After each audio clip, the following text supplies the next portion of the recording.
Hi class, today we are working on activity 7, which is called the gap. Your new skills are formatting cells as numbers and increasing a cell's decimal places. The first thing that I want you to remember is that you need to change the phrase student name in the activity to your actual name. And also make sure that you are completing all parts of a step. For example, in this activity, step 3 says bold cell A2 and change the font size to 14 point.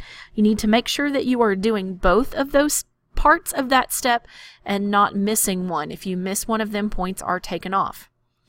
Okay, so after you have typed the assignment, the first new skill that you will need to do is step 10, and step 10 says select column B and format it as numbers displaying 0 decimal places.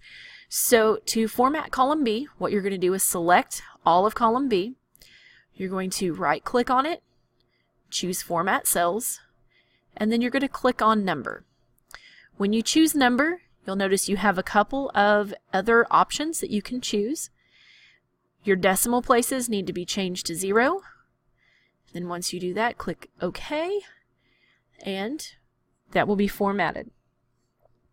The next new skill is step 11.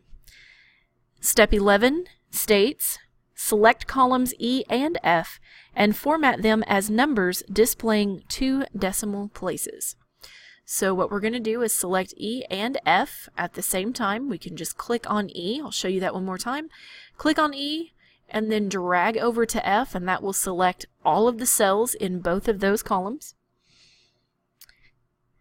We're going to right click, format cells, choose number, and make sure that the decimal places box has a 2 in it.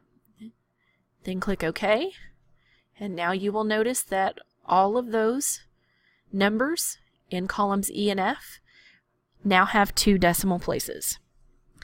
You still need to make sure that you do all of the steps that are in the rest of the activity and upload your final activity to the Dropbox. Again, make sure that you have completed all of the steps.